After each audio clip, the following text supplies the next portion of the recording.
हाँ भाई, तो क्वेश्चन बैंक को आगे कंटिन्यू करना स्टार्ट करते हैं। अब हम लोग 23rd क्वेश्चन पे थे। हम लोग 23rd question is the maximum probability of finding the electron in D x y orbital is. तो देखो बड़ी सिंपल सी चीज़ है। मैं नेक्स्ट स्लाइड ले लेता हूँ, ये पास्ट वाली स्लाइड है। हाँ, देखो एक मिनट, इसको मेरे को थोड़ा बड़ा भी कर लेने दो यार, वो ज़्यादा बेटर रहेगा। Just give me a moment, resize कर रहा हूँ मैं उसको।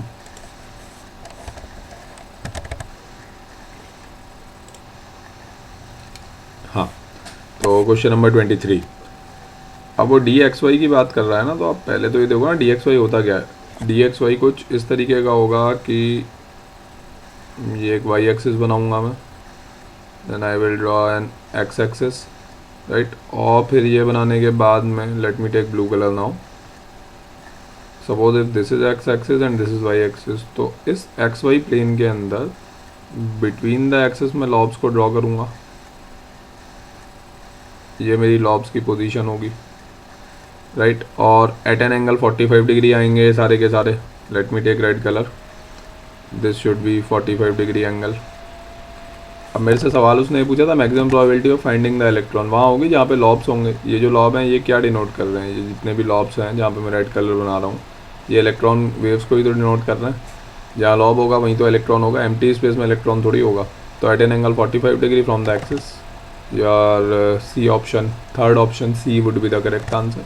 जहाँ लॉब है वहाँ इलेक्ट्रॉन है, वहीं पे मैक्सिमम प्रोबेबिलिटी है इलेक्ट्रॉन को फाइंड करने की। C option is the correct answer. I hope आप लोगों को बात समझ में आ गई होगी।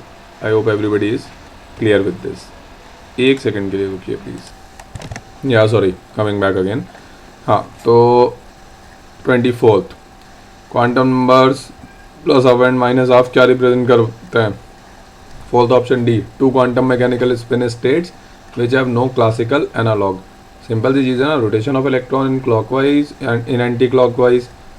इसका कोई मतलब नहीं है कि प्लस हाफ क्लॉकवाइज भी हो सकता है, प्लस हाफ एंटी क्लॉकवाइज भी हो सकता है। थ्योरी वाले टाइम पे बताया था मैंने क्वांटम नंबर्स में। तो ए और बी तो वैसे ही रूल आउट हो गए, क्योंकि फिक्स नहीं होता है कि प्लस हाफ क्लॉकवाइज होगा या प्लस हाफ एंटी क्लॉकवाइज होगा। मैग्नेटिक मोमेंट का कोई लेना देना नहीं है, ये तो इलेक्ट्रॉन स्पिनिंग की बात है।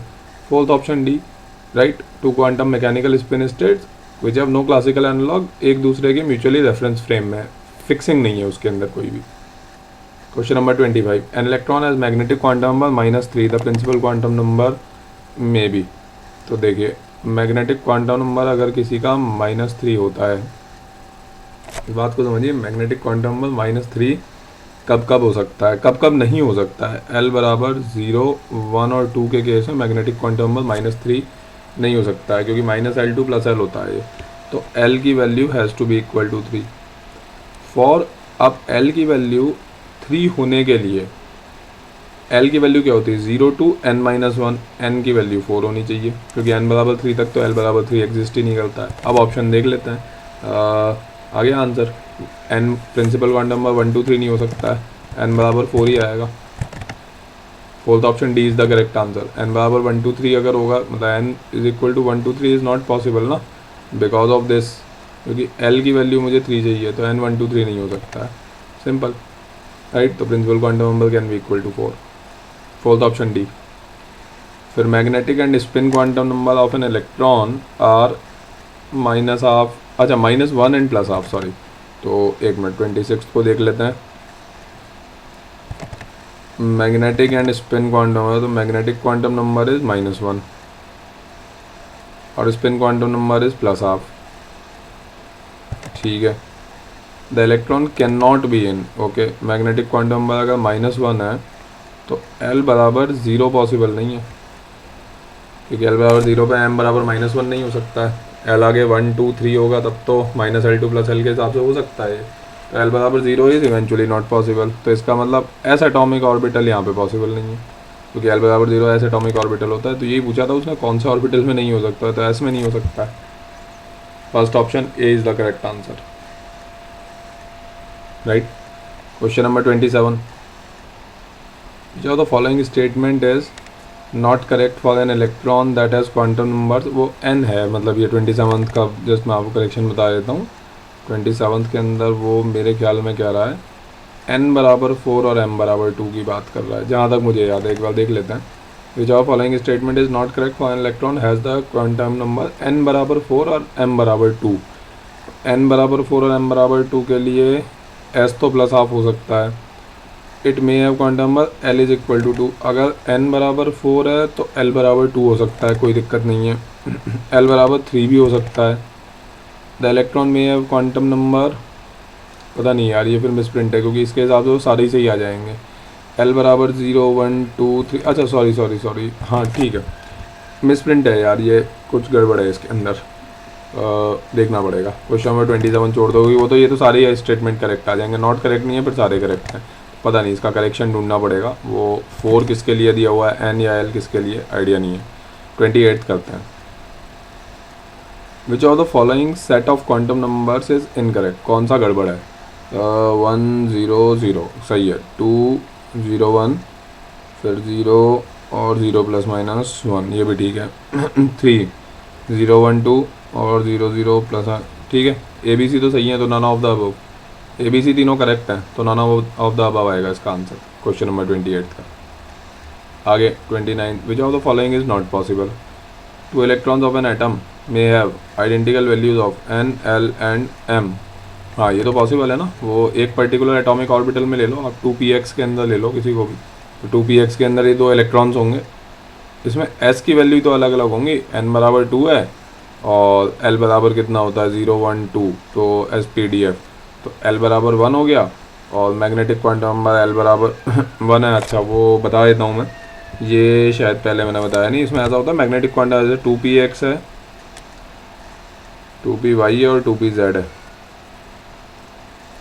तो एल मैग्नेटिक क्वांटम नंबर जैसे रेड कलर से लिख रहा हूँ मैं, मैग्नेटिक क्वांटम नंबर अब -L2 + L होगा ना, तो वो फिक्स होता है, इसके लिए 0 होता है और इनके लिए +-1 होता है, कोई भी एक वैल्यू किसी के लिए। मतलब वो जो z एक्सिस होती है ना, जहाँ पे भी आपको प्योर z मिलेगा वहाँ पे m को हम 0 देते हैं और जो रिमेनिंग होंगे उनके लिए +-1 दे देता है m की वैल्यूज़। तो कभी भी अगर इस टाइप की सिचुएशन आती है ना आपके सामने कि भाई जैसे px py और pz है, मैग्नेटिक क्वांटम नंबर तो -1 0 और +1 होंगे, तो उसके अंदर ये वाला 0 होता है और ये दोनों +-1 अगेन px भी +1 हो सकता है, py भी +1 हो सकता है। If one is +1 then other is -1।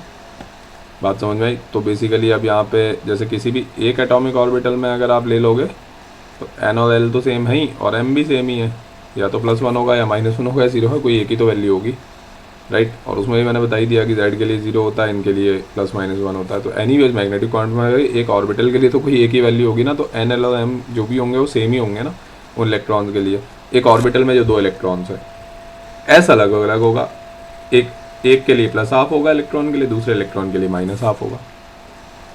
I hope बात समझ में आ गई होगी सभी को, क्लियर। अच्छा दूसरा d में भी बता देता हूँ मैं, dz² के लिए मैग्नेटिक क्वांटम नंबर 0 होता है, फिर dyz और dxz इसके लिए +-1 होता है, और dxy और dx² -y² के लिए +-2 होता है। वो जहाँ पे भी z का कंट्रीब्यूशन होता है ना, देखो परफेक्ट z में 0 था, इंक्रीजिंग ऑर्डर में शुरू होता है हमेशा ये, परफेक्ट z में 0, फिर थोड़ा बहुत z का कंट्रीब्यूशन था तो हम 1 पे आए, फिर z जब बिल्कुल नहीं बचा तो और हायर वैल्यू पे आ गए। याद रखने के लिए बता रहा हूँ, इंक्रीजिंग ऑर्डर में स्टार्ट होता है वो, क्लियर। आगे बढ़ते हैं। अब ये कह रहा है, हाँ तो ए ऑप्शन था कि 2 इलेक्ट्रॉन्स ऑफ एन एटम में have identical values of NLM, बिल्कुल सही है। एक ऑर्बिटल में जो 2 इलेक्ट्रॉन होंगे उनकी तो आइडेंटिकल वैल्यूज ही होंगी NLM की। फिर सेकंड ऑप्शन बी, अ 4D इलेक्ट्रॉन में हैव n बराबर 4 एंड l बराबर 3। रुको यार देख लेते हैं, एक 4D इलेक्ट्रॉन है,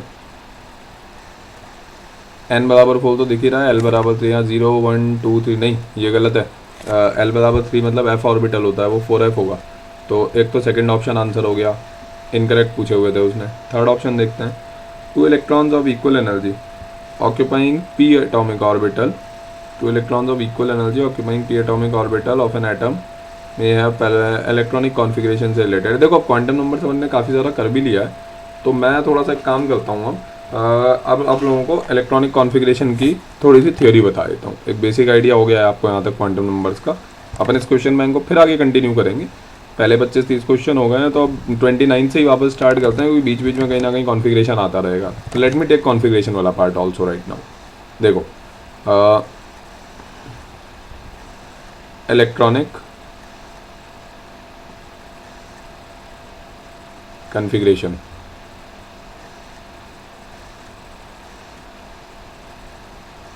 writing down the electronic configuration. देखो बहुत सिंपल है। स्टेप 1 होती है arrange atomic orbitals in the increasing order of energy. अब ये जो इंक्रीजिंग ऑर्डर ऑफ एनर्जी होता है ना, इसके लिए एक रूल होता है which is known as n+l rule.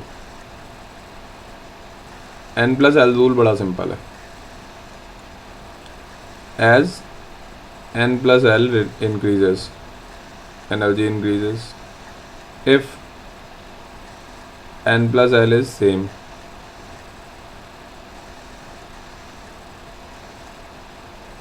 then as n increases then energy increases। इसके मैं एग्जांपल देता हूँ तो आपको समझ में आएगा। फॉर एग्जांपल आप ले लो, ये पार्ट ए और पार्ट बी है। मान लो मैं मतलब ए और बी इनके अलग अलग एग्जांपल देना चाह रहा था। अब देखो ए के लिए एग्जांपल अगर मुझे लेना है, आप लीजिए 1s को लीजिए और 2p को लीजिए। इनके लिए ज़रा लिखिए n की वैल्यूज़ कितनी है और l की वैल्यूज़ कितनी है। n बराबर 1 है और 2 है, और l की वैल्यू इसके लिए 0 है और इसके लिए 1 है। तो बेसिकली n+l टोटल कितना हो गया, यहाँ पे 1 हो गया, और n+l टोटल 3 हो गया है।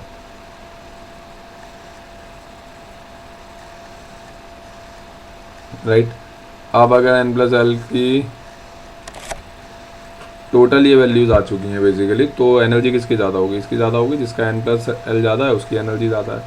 पार्ट बी होता है जब n+l सेम हो जाए। हाँ, तो n+l सेम कब हो जाएगा, आप ले लीजिए इसके अंदर, let me just think it of, 4s और 3d ले लो। 4s एटॉमिक ऑर्बिटल और 3d का कोई भी एक।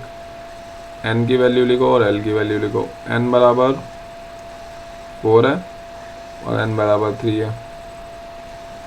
s की वैल्यू 0 है, SPD 0, 1, 2। तो n+l की वैल्यू कितनी हो जाएगी वो देख लेते हैं। ये 4 हो गया, ये तो गड़बड़ हो गया, मतलब एग्जाम्पल वो जमा नहीं, दूसरा एग्जाम्पल लेते हैं। मैं ये देख रहा हूँ जहाँ पे n+l की वैल्यू सेम हो जाए। रुको, let me think it of, एक सेकेंड रुको। हाँ भाई, कमिंग बैक। हाँ ठीक है, ये 4s और 3d, मतलब मैं इसको थोड़ा सा चेंज कर देता हूँ। आप 4p और 3d ले लो, उससे हो जाएगा। 4p और 3d के अंदर n, l और n+l लिखना स्टार्ट करो। n की वैल्यू 4, यहाँ पे 3, l की वैल्यू p में क्या होता है 0, 1, तो 1 और इसमें 2, n+l हो गया 5। राइट। तो अगर आप देखोगे तो n+l की तो वैल्यू हो गई बराबर, तो एनर्जी इसकी ज़्यादा होती है क्योंकि इसका n बड़ा है 4 की वजह से। बात समझ में आई। तो इस तरह से आप एनर्जी का ऑर्डर निकाल सकते हैं इनका। ये मेरे ख्याल में सबको क्लैरिटी आ गई होगी।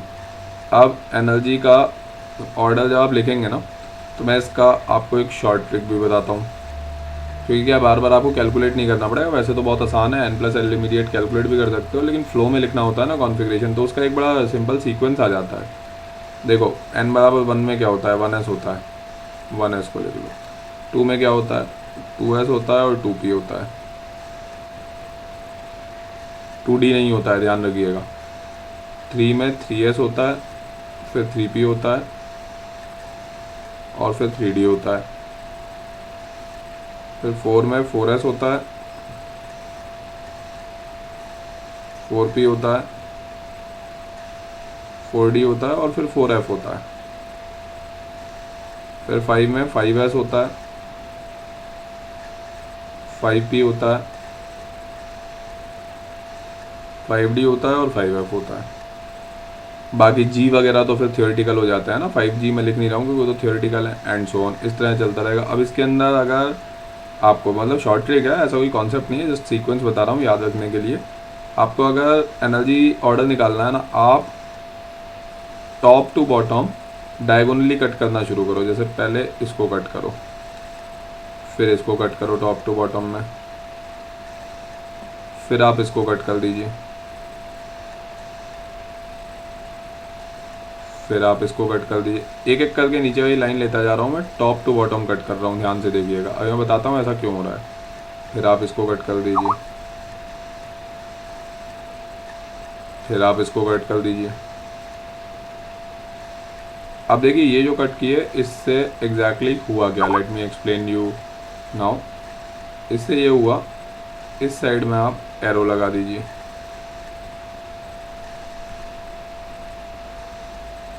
राइट। अच्छा, just give me a moment, one moment. हाँ भाई, कमिंग बैक। तो हम लोग ये बात कर रहे थे बेसिकली अभी, एक सेकेंड यार, ये एक second, let me just do it, या सॉरी।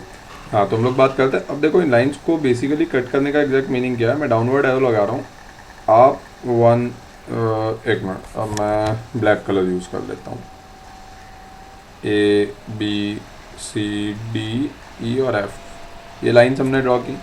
आप एक एक लाइन के ऊपर ट्रैवल करना स्टार्ट कीजिए टॉप टू बॉटम, और उनको जैसे जैसे जो जो ऑर्बिटल आ रहे हैं उनको लिखते जाइए, अपने आप इंक्रीजिंग ऑर्डर ऑफ एनर्जी में रेंज होके आएंगे। देखिए मेरा कहने का मीनिंग क्या है, सबसे पहले 1s था, उसके बाद में फिर आया लाइन बी पे 2s, लाइन सी पे पहले 2p आ रहा है और बाद में 3s आ रहा है, ऊपर से नीचे जाना है ना मुझे। फिर लाइन डी पे पहले 3p आ रहा है और फिर 4s आ रहा है। फिर लाइन ई पे पहले 3d है, फिर 4p है, फिर 5s है। तो 3d, थोड़ा सा इसको इधर शिफ्ट कर रहा हूँ मैं, 3d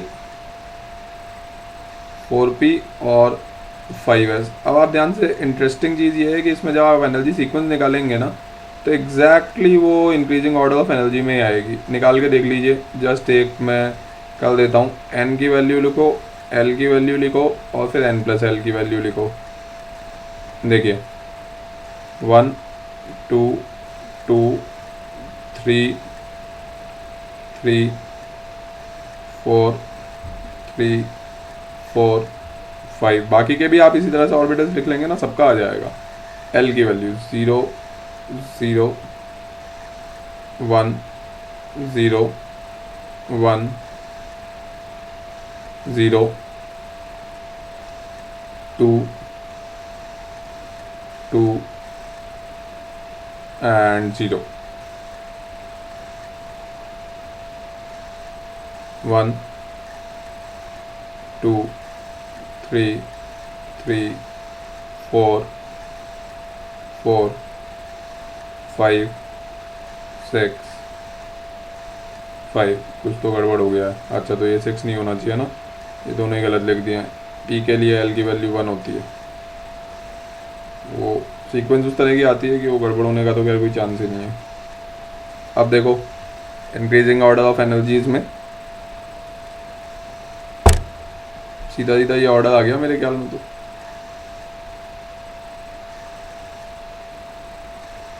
आप अगर ध्यान से देखेंगे, जहाँ पे टाई हो रहा है, let me take red colour, इन दोनों के अंदर n की वैल्यू कौन सी ग्रेटर है, ये ग्रेटर है। इन दोनों के अंदर n की वैल्यू ये ग्रेटर है। इन तीनों में अगेन n की वैल्यू ये वाली ग्रेटर है। हो गया, मेरे ख्याल में बात समझ में आ गई होगी आप सभी को, राइट। तो इस तरीके से इंक्रीजिंग ऑर्डर ऑफ एनर्जी निकाल सकते हैं। अब एक बार आपका इंक्रीजिंग ऑर्डर ऑफ एनर्जी आ गया, स्टेप 2 होती है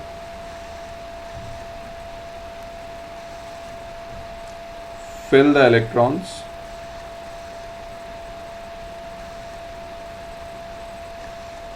in the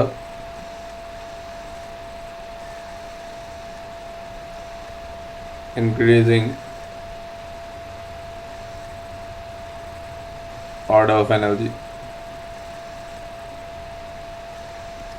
fill the electrons in the increasing order of energy. Increasing order of energy में अब इलेक्ट्रॉन्स की आप फिलिंग करना स्टार्ट कीजिए।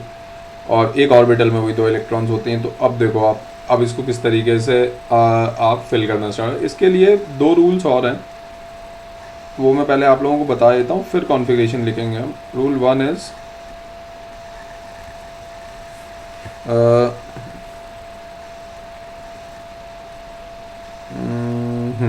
पहला मैं आपको बता देता हूँ, Pauli's exclusion principal.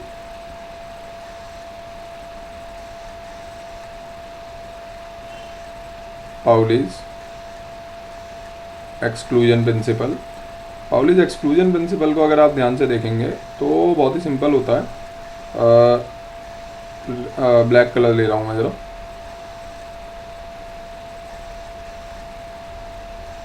used when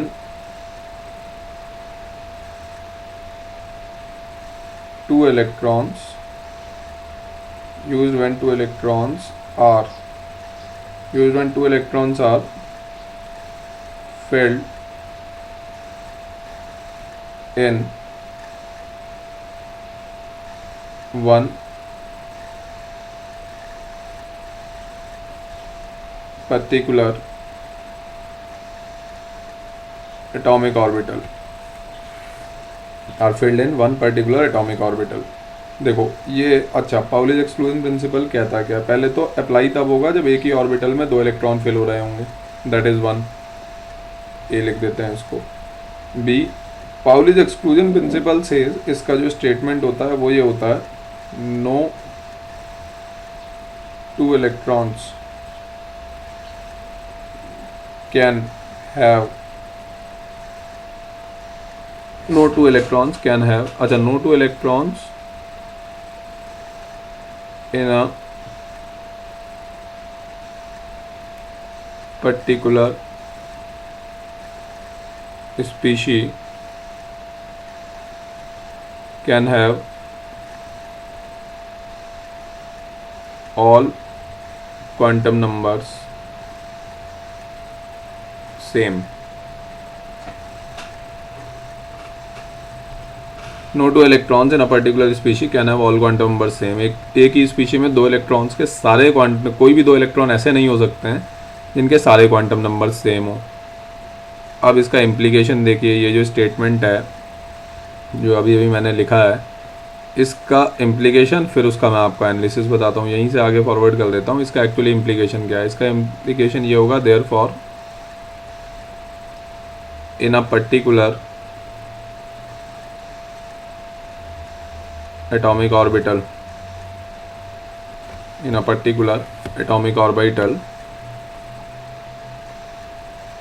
both electrons must be of opposite spins। In a particular atomic orbital both electron must be of opposite spin. अलग अलग स्पिन के होने चाहिए भाई, जितने भी 2 इलेक्ट्रॉन हैं। देखो मैं आपको पूरा एक्सप्लेन करता हूँ इसको, तभी आपको समझ में आएगा। ऐसे नहीं, देखो जब बात आती है इन अ पर्टिकुलर ऑर्बिटल, थोड़ी देर पहले क्वांटम नंबर्स के क्वेश्चन बैंक को सॉल्व करते वक्त मैंने आपको बताया था, एक पर्टिकुलर ऑर्बिटल का मतलब पता है क्या होता है? इसका मतलब होता है एन, एल और एम तो सेम है। एक पर्टिकुलर ऑर्बिटल कैसा होगा? 2px, 2py, 2pz, 3dxy। तो एन, एल और एम तो सेम ही होंगे उसके लिए। अभी तो किया था हम लोगों ने, ले लो ना आप 3dz² ले लो, n बराबर 3, right. Just give me a moment please. Hello, या सॉरी, हाँ। तो एज डिस्कसिंग कि अब जैसे ये 3dz² है, 3dz² है, n बराबर 3 है, l बराबर 2 है और m बराबर 0 है। तो एक पर्टिकुलर ऑर्बिटल में बाकी 3 क्वांटम नंबर तो वैसे भी सेम हो गए। तो अब अगर 3dz² का बॉक्स है मेरे पास में, इसमें अगर 2 इलेक्ट्रॉन्स को फिल करना है, तो पाउलीज एक्सक्लूजन प्रिंसिपल यही तो कह रहा है कि भैया अब इसके अंदर अपोजिट स्पिन वाले फिल करना। वो पाउलीज एक्सक्लूजन प्रिंसिपल कह रहा है कि अब ये संभव नहीं है, अब आपको ये करना पड़ेगा। क्योंकि अगर ये हो गया ना, तो दोनों के लिए एस की वैल्यू या तो +½ होगी या -½ होगी, तो चारों क्वांटम नंबर सेम हो जाएंगे। तो पाउलीज एक्सक्लूजन प्रिंसिपल का बेसिक सेंस ही यही है कि एक्सक्लूजन प्रिंसिपल है, दो अगर इलेक्ट्रॉन है एक ही स्पीशी में, one quantum number has to be excluded, it has to be different, चारों क्वांटम नंबर सेम नहीं हो सकते हैं। बात समझ में आई? तो दैट्स वाई उसका ये कंक्लूजन आता है कि जब एक ऑर्बिटल में इलेक्ट्रॉन फिल करोगे तब आपको ध्यान रखना है कि अपोजिट स्पिन के बनना, क्योंकि एन एल और एम तो सेम होते ही हैं। बाकी किसी जगह वैसे भी दिक्कत नहीं आएगी, क्योंकि एन एल या एम में से कोई ना कोई डिफरेंट होगा तो कोई इशू ही नहीं है। इशू यहाँ पे आएगा, so you need to be careful at this particular place. This is the implication of Pauli's exclusion principle. I hope ये बात अब सबको समझ में आ गई होगी। नहीं समझ में आई है तो आराम से थोड़ा टाइम लो, वापस से देख लो, फिर समझ में आ जाएगा। क्लियर? मैं आगे बढ़ता हूँ जरा। Let me change the slide. इसी में रूल नंबर 2 है,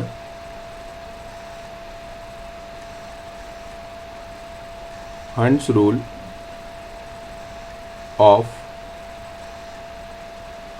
rule of maximum multiplicity. Hunts rule of maximum multiplicity. देखो हंट्स रूल का पहले तो बेसिक फंडा क्या होता है, सबसे पहले ये अप्लाई कहाँ होता है, used while filling electrons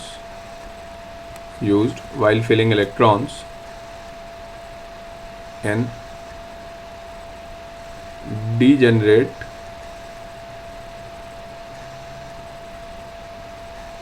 atomic orbitals. Used while filling electrons in degenerate atomic orbitals. 1 second.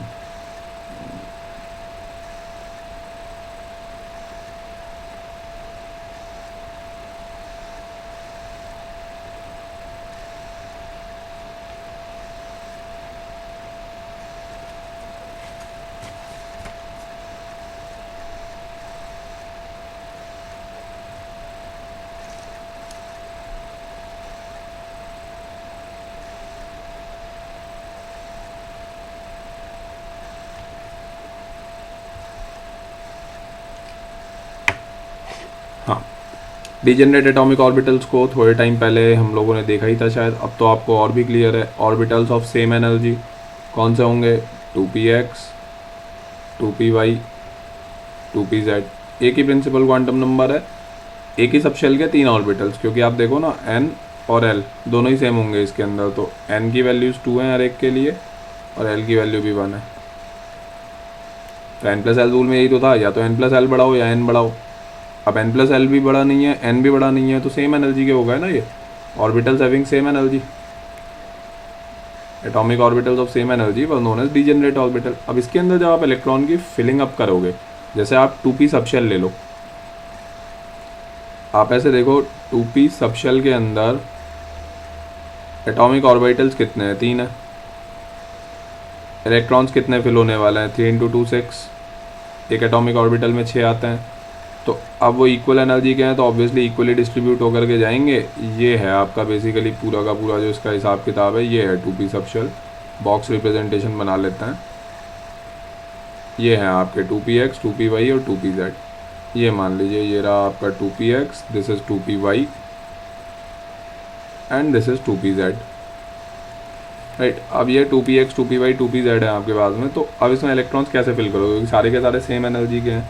तो इसके लिए basically hunts rule of maximum multiplicity, अब मैं उसका स्टेटमेंट बताता हूँ कि वो कहता क्या है, then I will start filling. वो ये कहता है, while filling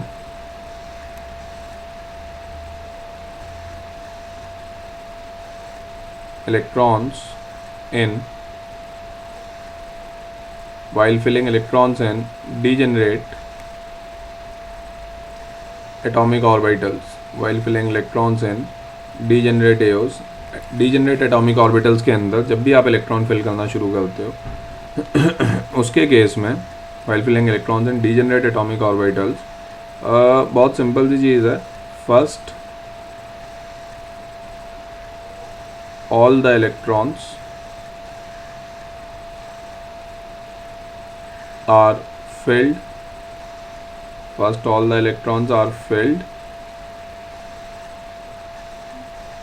unpaired and then pairing shall start so as to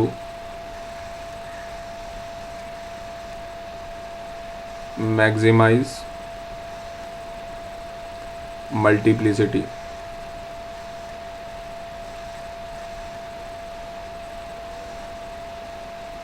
So as to maximize multiplicity. देखिए इसका क्या मतलब है, तो देखिए पहले तो वो कह रहा है कि सारे अनपेयर्ड फिल होंगे, उसके बाद पेयरिंग स्टार्ट होगी। मतलब उसका कहने का मीनिंग ये है, let me take up with the blue colour.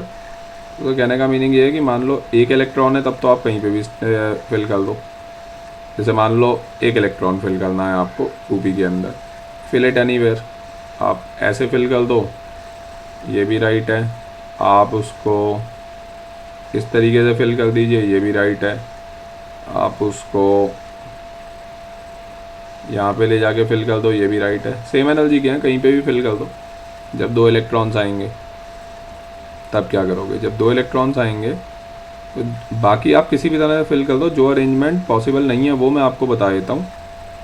जैसे ये पॉसिबल नहीं है पाउलीज रूल की वजह से, पाउलीज एक्सक्लूजन प्रिंसिपल वायलेट हो जाएगा। इसी तरीके से आप इसके अंदर ये नहीं कर सकते हो। Again same, Pauli's exclusion principal will get violated, right. इसी तरीके से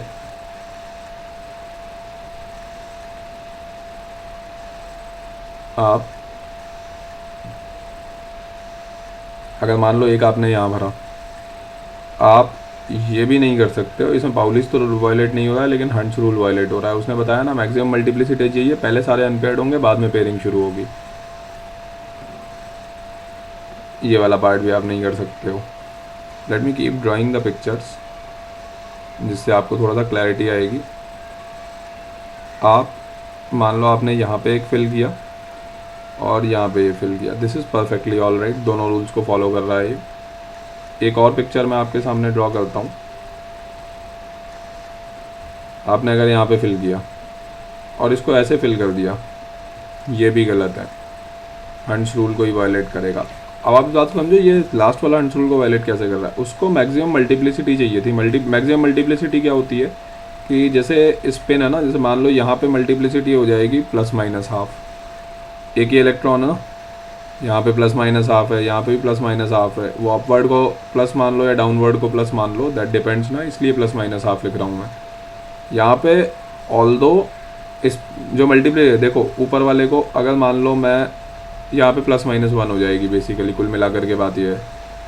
ऊपर वाले को अगर हाफ मानूंगा, प्लस हाफ मानूंगा, तो हाफ और हाफ 1 ऐड हो गए ना, दोनों सेम डायरेक्शन में ही तो थे। लेकिन पाउलीज को वायलेट कर दिया। हुंस के हिसाब से तो ये काफ़ी अच्छा था, पाउलीज को इसने वायलेट कर दिया, इसलिए प्रॉब्लम है। हुंस तो कह रहा था कि इसको कर लो, लेकिन दोनों रूल सेटिस्फाई होने चाहिए ना। यहाँ पे भी प्लस माइनस 1 है, लेकिन फिर भी नहीं हो सकता है। यहाँ पे स्पिन मल्टीप्लिसिटी हो गई है 0, प्लस हाफ और माइनस हाफ, तो सब्सट्रैक्ट कर दो सीधा सीधा, 0 हो गया। ये बिल्कुल फर्स्ट क्लास है, पाउलीज को भी फॉलो कर रहा है देखो। और स्पिन मल्टीप्लिसिटी भी मैक्सिमाइज्ड है, हाफ और हाफ 1। अब वो माइनस हाफ ले लो या प्लस हाफ ले लो, एक ही बात है, बट जो भी लोगे दोनों के लिए सेम ही लोगे ना, एक ही डायरेक्शन में। यहाँ पे आकर के फिर गड़बड़ हो गया, यहाँ पे स्पिन मल्टीप्लिसिटी फिर से 0 हो गई। पाउलीज तो हैप्पी है इससे, पाउलीज तो कह रहा है अलग अलग ऑर्बिटल में है, बहुत बढ़िया बात है। लेकिन हुंस कह रहा है यार इसको नहीं ले सकते, तुम्हारे पास एक अरेंजमेंट है ना जिसमें प्लस माइनस 1 आ रहा है, दोनों एक डायरेक्शन में है ना। बात समझ में आई आप लोगों को? तो ये बेसिक फंडा है इसका। अभी थर्ड इलेक्ट्रॉन को फिल करने का हिसाब के साथ देखो, ऑल क्लैरिटी आएगी तुम लोगों को। Let me take the blue colour again. Third electron को अपन जैसे ही फिल करना स्टार्ट करेंगे, अगेन बहुत सिंपल सी चीज़ है, एक ऑर्बिटल में तो रखने का कोई पॉइंट ही नहीं है पैरेलल स्पिन के भी। और मतलब अब सिंपल सी बात है, एक ऑर्बिटल में तो रखूँगा ही नहीं, क्योंकि पैरेलल स्पिन के हो जाएंगे तो पाउलीज को वायलेशन हो जाएगा। और अगर अपोजिट स्पिन के भी होंगे तब भी हुंस कहेगा कि भाई अभी पेयर करने ही नहीं थे आपको, तो आप अलग अलग ऑर्बिट में जाओ। अब अगर अलग अलग ऑर्बिट में जाओगे तो this is the only possible arrangement, क्योंकि आपने कोई भी और अरेंजमेंट किया स्पिन। अब जैसे इसके अंदर क्या है, spin multiplicity is going to be plus minus 3/2, क्योंकि सारे के सारे या तो प्लस हाफ हैं या फिर माइनस हाफ हैं। एक भी आपने डाउनवर्ड एरो बता दिया फिर 3/2 से कम हो जाएगा, फिर हुंड्स नाराज हो जाएगा कि it is not possible, maximum multiplicity चाहिए थी। इसीलिए तो वो कह रहा है पहले सारे अनपेयर्ड रखो, पैरेलल स्पिन वाले रखो एक ही स्पिन के, और उसके बाद पेयरिंग स्टार्ट करो। वो यही तो कह रहा है कि आप जब फोर्थ इलेक्ट्रॉन लेके आओगे तब उसके पास कोई चॉइस नहीं है एक्चुअली हुंड्स के पास। अब हुंड्स कह रहा है कि अब कुछ नहीं हो सकता, आपका चौथा इलेक्ट्रॉन आ गया ना, तो अब कोई दिक्कत वाली बात नहीं है, आप जहाँ मर्जी पेयर कर दो, यहाँ पेयर कर दो, आप लास्ट वाले में कर दो, कहीं भी पैरेलल में तो रख ही नहीं सकते क्योंकि पाउलिस वायलेट हो जाएगा। बात समझ में आई? तो उसने कहा कि ठीक है भाई अब पेयरिंग कर दो, अब तो कुछ नहीं हो सकता, क्योंकि लास्ट वाले में स्पिन अगर देखोगे, आपको लास्ट वाले में लिख करके देता हूँ मैं, स्पिन तो +-1 है, बट स्टिल अब ये करेक्ट है कि कोई चॉइस ही नहीं बची ना, अब तो फोर्थ इलेक्ट्रॉन आ गया है यार, अब कुछ नहीं कर सकते। This is only best possible arrangement, maximum multiplicity के हिसाब से भी और पाउलिस के हिसाब से भी। फिफ्थ इलेक्ट्रॉन आएगा, सिंपल,